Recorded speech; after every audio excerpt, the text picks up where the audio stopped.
از سفر هیئت طالبان به پاکستان تا درج شکایت به سازمان ملل از سوی افغانستان. حکومت افغانستان به خاطر برنامه سفر اعضای تحریم شده گروه طالبان به پاکستان رسما به سازمان ملل متحد شکایت کرده است. نمایندگی دائمی افغانستان در سازمان ملل در نامه‌ای به کمیته تحریم‌های شورای امنیت گفته که پاکستان درباره قصد خود برای میزبانی از نمایندگان طالبان که قرار است دوشنبه صورت بگیرد با حکومت افغانستان مشورت نکرده است. حکومت افغانستان گروه طالبان را تهدید برای صلح و ثبات افغانستان می‌خواند و میگوید 9 تن از اعضای هیئت مذاکره کننده این گروه که قرار است رهسپار پاکستان شوند در فهرست سیاهی سازمان ملل متحد قرار دارند. اما با وجود درج شکایات متعدد از سوی افغانستان به سازمان ملل چرا به این شکایات وقع گذاشته نمی شود؟ در صورت سفر طالبان به همین منوال ادامه پیدا کند چه پیامدی در قبال خواهد داشت؟ سلام و وقت شما بخیر. شما بیننده برنامه تحلیل خبر از تلویزیون جهانی آینه هستید.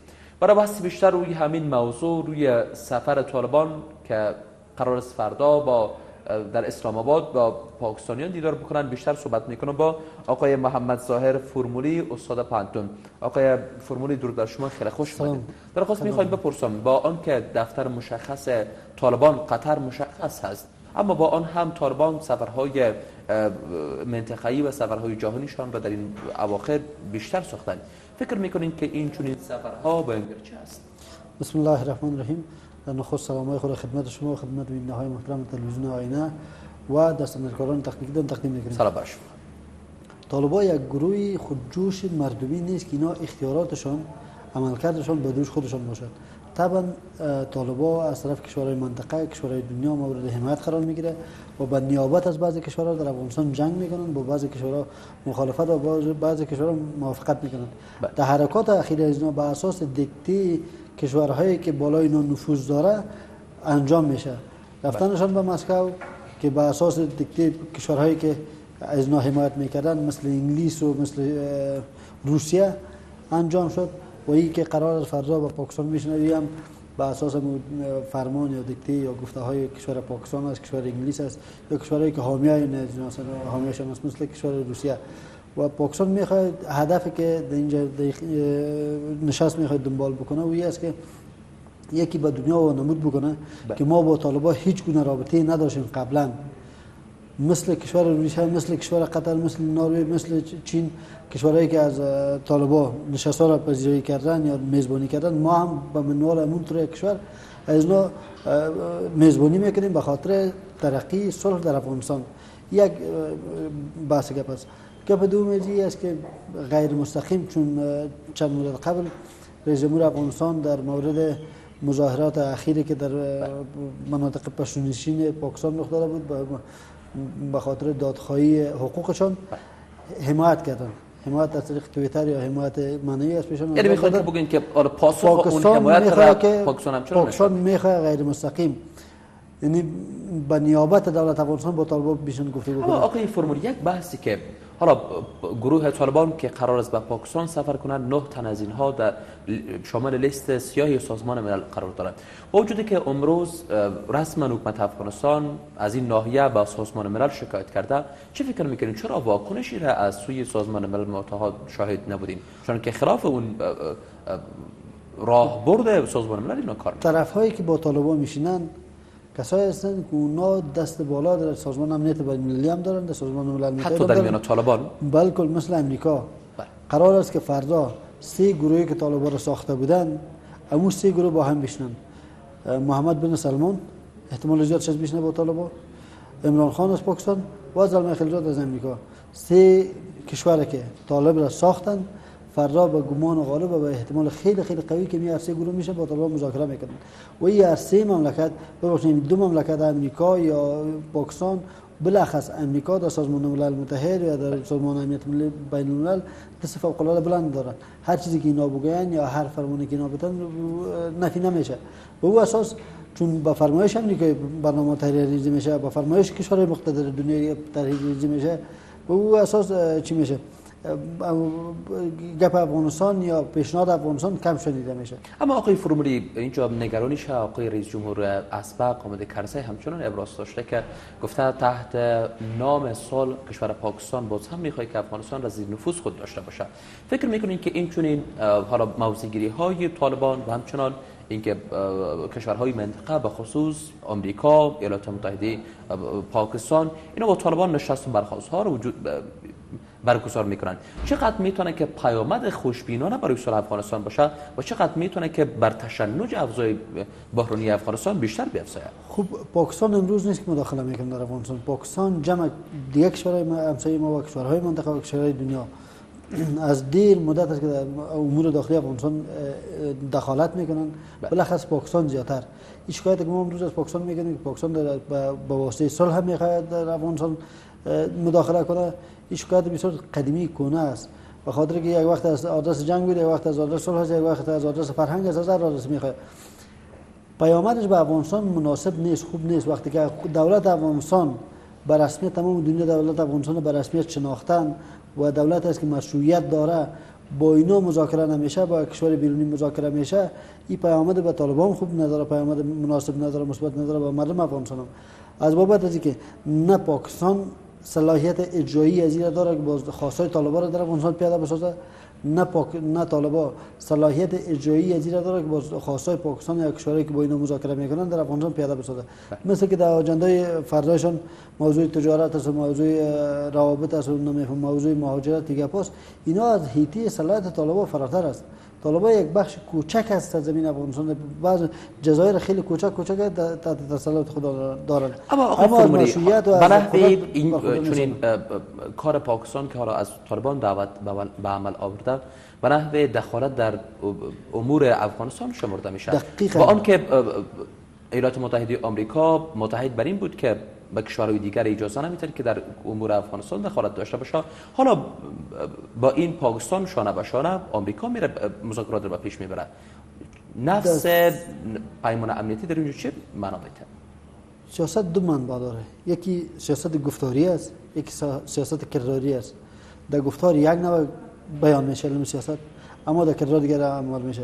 در گفتار پاکستان بهترین دوست ماست، امریکا بهترین دوست ماست، هیچگاه پاکستان حاضر نشده باید که ما با افغانستان خیانت میکنیم یا در امور داخلی افغانستان مداخله میکنیم، هیچگاه گپ نزده، هیچگاه اعلان حمایت از پاکستان نکرده در سیاست گفتاری خود.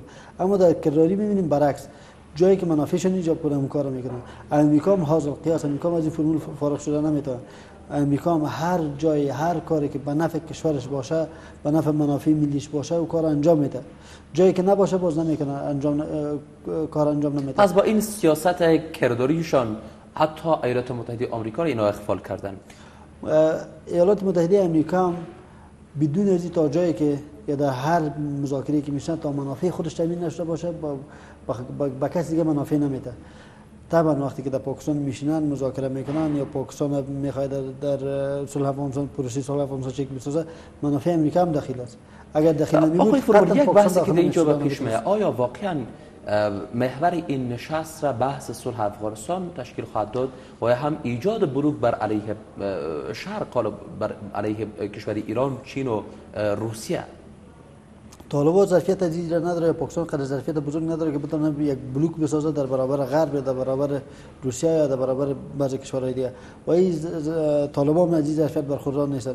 احتمالاً که اینا بیشتر به خاطر از اینکه فشارهای بین‌المللی را پاکستان بالای خود کاسته باشه یا کم کرده باشه و دنیا بین‌الملل نشان میده وقتی که طالبان میره بزرگاش در چین میشینه مذاکره میکنه، در نروژ میشینه مذاکره میکنه، در فرانسه میشینه مذاکره میکنه، در مسکو میشینه، در ایران میشینه، پاکستان هم میزبانیشان میکنن.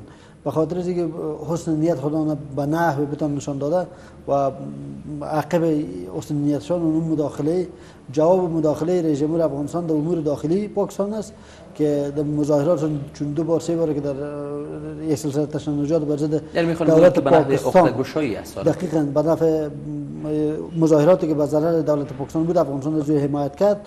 آره پاکستان هم میخواد از مجرای دیپلماتیک افغانستان تحت فشار قرار بده. بله، حالا به نحوی دیده شده که طالبان دارن از یک موضوع قدرت با کشورهای منطقه با گروه‌های متعدد پیرامون صلح افغانستان صحبت میکنن. فکر میکنین که این چون این قدرت اینها چقدر میتونه به صلابت اینها بیشتر بیارزه تا باشه حکومت افغانستان را زمینگیر ساخته تا بالاخره اون پیش شرط هایی که دارن حکومت افغانستان بالاخره بپذیره؟ خب یک جنبه تبلیغات منفی است که به نفع طالبان صورت میگیره. مؤلف های قدرت طالبان ندارن. طالبان نه فوج یا اردوی منظم دارن، نه افکار مردم 50% خاک افغانستان را نه افکار مردم در اختیارشان است، نه مردم از اونها خوشبین است، نه 50% که شاید احتمال 20% خاک افغانستان در اختیارشان نباشه. این به خاطر اون جنگ‌های فکری است یا جنگ‌های تبلیغاتی است. می‌خواهند که دولت افغانستان تضعیف کنند، طالبان را بزرگنمایی کنند تا بتوانند کشورهای دیگه مزید اخلاص. فرمولی از دید شما که هستند که در جهت بزرگنمایی طالبان حتی به سطح جهانی و منطقه‌ای دارن کار میکنند؟ خب رقیب دیرین امریکا در منطقه اول روس است، چون روس از اینمی خاک شکست خورد با واسطه حمایت‌های غرب. دوم چین است، ایران است، پاکستان است، بعضی کشورهای دیگه است که اونا میخواهند مخالفین دولت افغانستان به نحو بزرگنمایی کنند تا اندازه‌ای که امروز میگن که 60 یا 65% خاک افغانستان در اختیار طالبان است. بفرمایید 34 ولایتی که افغانستان داره کدام ولایت اختیار طالبان است؟ با جز از جزیره های کوچک کوچکی که در چهار اطراف افغانستان است اختیارشان است. اما برعکس اگر ما بگردیم به وقتی که جنگ طالبان در افغانستان بود، میگن که دولت طالبان یا امارت اسلامی 95% خاک افغانستان در اختیار داشت. برعکس امروز وقت 95% قندوز ببخشید بدخشان در دست دولت بود، مزار در دست دولت بود، پنجشیر در دست دولت بود، پروان در دست دولت بود، بعضی جزایر قدرت دیگه هم در پیش دولت استاد زبانی بود. او وقت 5% بود. امروز چون طالبان یک قوه بیرونی تبلیغاتی در عقبشان است و اینا رو میخواد برای اینا بسیار بزرگنمایی کنه یا اذهان مردم مخصوص بسازه، ضمن دولت را تحت تاثیر خود بگیره، 65% یا 70% یا اضافه از 50% خاک افغانستان. بفرمایید 50% خاک افغانستان حداقل 16 ولایت میشه و 17 ولایت میشه. کدام 17 ولایت دست حداقل یک ولایت دست طالبان است؟ صرف بعضی چیز این بزرگنمایی میشه. مؤلفه های قدرتی که طالبان باید داشته باشن ندارن و قطعا طالبان از موضع زور و از موضع اقتدار نمیتونن به جای برسن، چون یکی از اساسی ترین راه پیروزی یک گروه یا گروه انقلابگر یا مجاهد یا هر چی که باشه افکار عامه است. بله. پشتیبانی مردم است. متاسفانه اینا فاقد از پشتیبانی مردم. یک بحث دیگری که حالا آمد به نحو در اینجا پادرمیونی کرد اون عربستان سعودی است. عربستان سعودی از معدود کشورهایی است که در سالهای 1996 الی 2011 2001 طالبان را به گونه رسمیت اونا شناختند.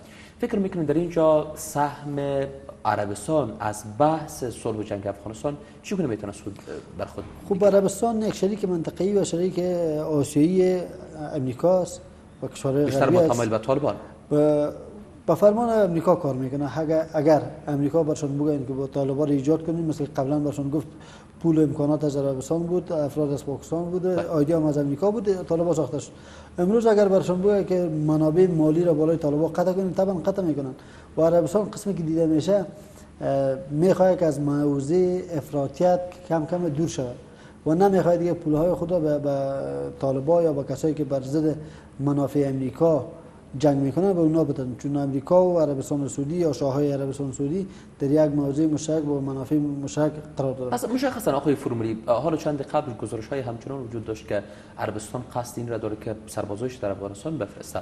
مشخصا از بحث صلح و جنگ افغانستان عربستان چه سود برده میتونه و مفکوره عربستانی‌ها در قبال صلح افغانستان چی بوده میتونه؟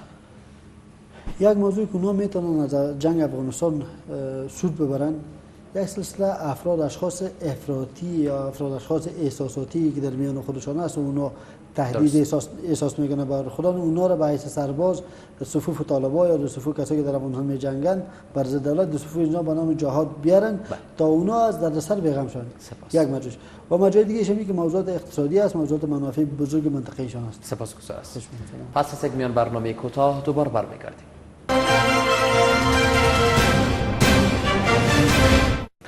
به ادامه برنامه باز هم خوش آمدید. آقای فورملی، رئیس جمهور در حاشیه نشست مونیخ ابراز داشت که ما قریب به 1 سال میتونیم به صلح در افغانستان دست بیابیم. چندی قبل اونا گفته بودن که قرار است در افغانستان در 5 سال آینده صلح تامین شود.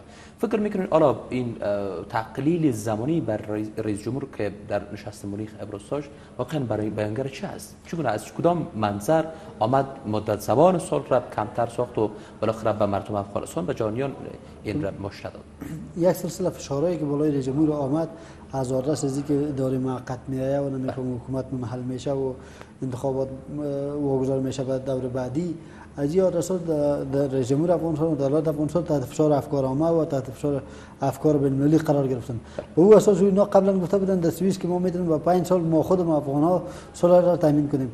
وقتی که امریکا و کشورهای بیرونی مداخله کردند که با صلح در افغانستان به وجه حسن و به بسیار زودترین فرصت انجام شوند، اینا به خاطر از اینکه دولت افغانستان منحل نشه، از بین نره و اداره موقت که رفتن ما با 20 سال عقب است او نبین کوشش میکنن که دنیا را و جهان را قانع به بسازند که اگر در صورت تمدید ریاست جمهوری برای 1 سال دیگه هم اگر باشه، یعنی تا مدت 1 سال هم اگر انتخابات به عقب انداخته میشه که طالبان چی شود در پروسه صلح بپیونده و ما حاضر به این هستیم که تا 1 سال دیگر در این پست باشیم و به 1 سال بعد انتخابات کنیم. در این مورد ترکیز آقای سلمان خلیزاد همچنان بر این بود که صلح در افغانستان قبل از انتخابات رئیس جمهوری تامین ببخشند. همچنان رئیس جمهور همچنان در این اواخر بر این مورد بیشتر ترکیز دارند. آیا احتمال این است که قبل از انتخابات رئیس جمهوری در افغانستان صلح برقرار شود؟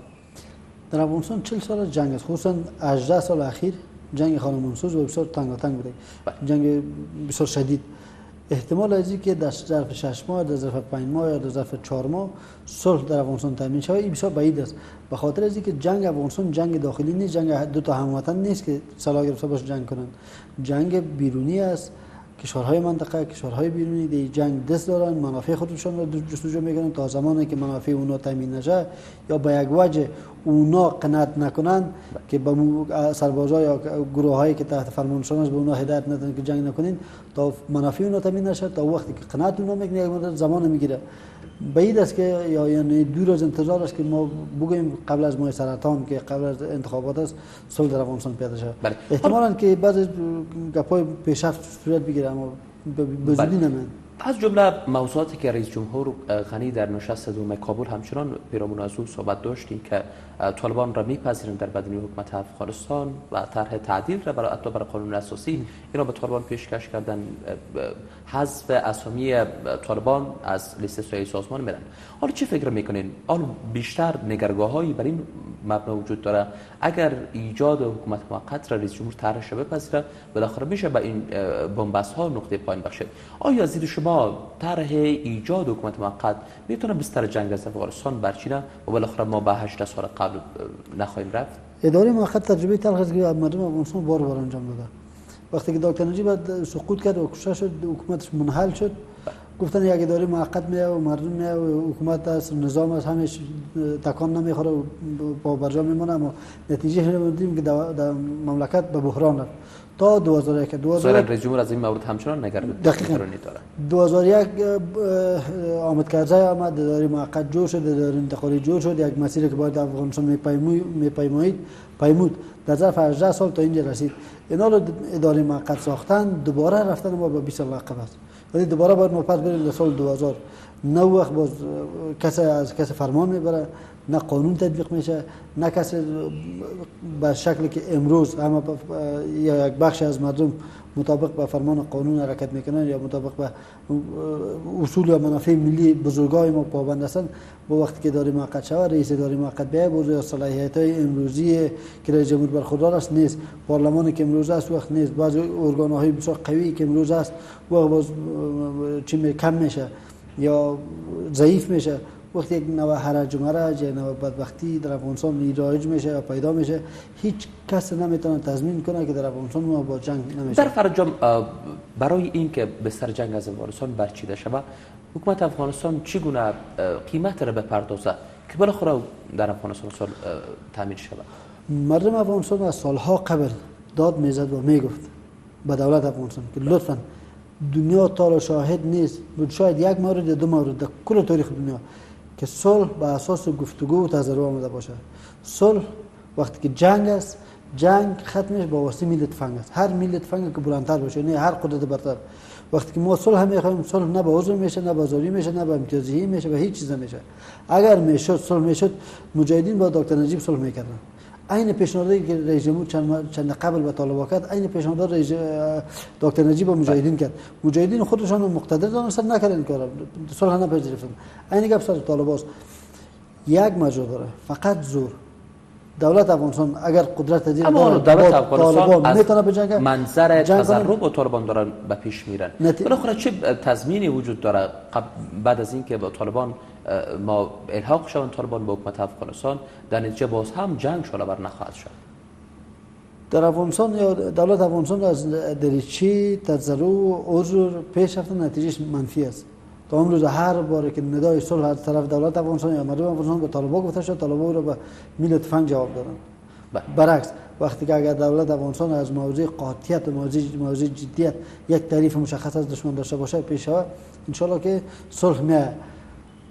بحثی که بین مردم افغانستان است، بحث‌های بزرگ و کوچکی که سبب جنگ شده، بالای از این بیشتر تمرکز شده نسبت به اینکه به خاطر صلح و به خاطر عذر زاری و تضرر به طالبان پیشنهادات میان خالی ارائه میکنند. فرضاً عوامل جنگ در افغانستان چی است؟ یک بخشش خارجی، صرف خارجی هم نمیتونه تمام عوامل باشه. بخشای داخلی چی است؟ تهاجم فرهنگی است از طرف کشورهای غرب. وقتی که یک جوان مسلمان و یک جوان احساساتی مسلمان از مدارس فارغ میشه یا در افغانستان زندگی میکنه و او تحریم هر چی نباشه، مردم افغانستان مردم سنتی است و مردمی است که آراسته با دین مقدس اسلام است، تهاجم فرهنگی رو نمیتونن تحمل کنن. فساد اداری، رشوت نمیشه تحمل کنن. انواع و اقسام فسادهای دیگه که در افغانستان رایج است، اینو تحملش مشکل است. ناعدالتی، یعنی عدم عدالت، عدم تامین عدالت اجتماعی، اینا عوامل هستند که در جنگ در افغانستان کمک میکنه که جنگ بیشتر شود یا سهولت میبخشه سربازگیری را به خاطر مخالفین دولت. برعکس اگر ما بیایم عوامل داخلی جنگ ما که چی است نکته گذاری کنیم، فقر است، فساد است، تهاجم فرهنگی است، به شکل غرب پرستی است، مادی پرستی است، یعنی یک بخش از مردم مطلق وابسته به موضوعات مادی شده، یعنی احساسات، عواطف همش از بین رفته. این عواملی که چیزهایی میتونه که پاسخگو به این موارد باشد تا بالاخره که از این منظر ضعف طالبان کشورهای دیگر نتونه بر بالای افغانستان ما میتونیم وقتی که ما میخوایم که جنگ بکنیم بهانه جنگ ما دشمن خود نداریم. فرضاً جلو تهاجم فرهنگی را دولت به شکل ساده و آسان میتونه بگیره، اما برای که جلوش نمیگیره رشد میده. برای که سربازگیری میکنه برای بیرون، برای مخالفین، روحیه سرباز مسلمان و روحیه مسلمان احساساتی ما را که آراسته به احساسات اسلامی است، اینا رو مشکنانه. او چی میگه؟ ما به خاطر ازی بریم که جنگ کنیم خدا بکشم باز تو ولنتاین در افغانستان تدلیل کنی. این وظیفه ما یا وظیفه ما پاسداری از دین مقدس اسلام یا یعنی از حکومت افغانستان کم آمده. دقیقاً یک جوانی که رفته جنگ میکنه تفنگ نشانیش است در جبهه، یک علت چی است؟ او را نکس پول داده $1000 ماشه میده که تو برو خود در جواب پتو جنگ کو. چرا جنگ میکنی؟ برای زمین مرا فلان قومندان یا فلان نفر غصب کرده، در حکومت عریضه کرده، من دولت پاسخ مرا نداد، زمین من نگرفت، من مجبور شدم که بیام تفنگ بگیرم در برابر جنگ کنم. چرا جنگ میکنی؟ و اوضاع تهاجم فرهنگی در کشور مثلا که ما به باعث یک جوان مسلمان چطور بتونم، یعنی بیشتر جنگ افغانستان روحیه ایدئولوژیک به خود گرفته. دقیقاً یک بخشش، اما یک بخشش دیگهش خارجی است که با اینمی عوامل را باز خارجی از این نقاط ضعف خارجی ها میتونن خوبتر استفاده کنن. بله، به عنوان پرسش اخیر اشاره کوتاهی داشته باشین. قرار است به آلمان نشستی را به میزبانی دو طرف حکومت افغانستان و طالبان میزبان باشد. با درک اینکه آلمان میزبان دو نشست قبلی بن اول و بن دوم بود، چقدر میتونه که بر بحث صلح افغانستان آلمان همچنان پادرمیانی خوبتر و یک میانجی خوب باشد؟ آلمان یک کشور است که روابط دیرینه و حسنه و قدیمی با مردم افغانستان داره. از لحاظ تباری و از لحاظ امی که معماری هستن، مناماری هستن و کنفرانسایی که به افغانستان گرفتن مثبت از جا بیشتر. وقتی که دولت جرمنی افغانستان و طالبان با هم بشانه، ان شاء الله که نتیجه مثبت بار میاد. خیلی سپاسگزار از حضور شما محمد ظاهر فورملی استاد پنتون. خیلی ممنون از شما و ممنون از شما که ما را تا این دم بیننده بودید. وقت بر شما خوش. خدا نگهدار.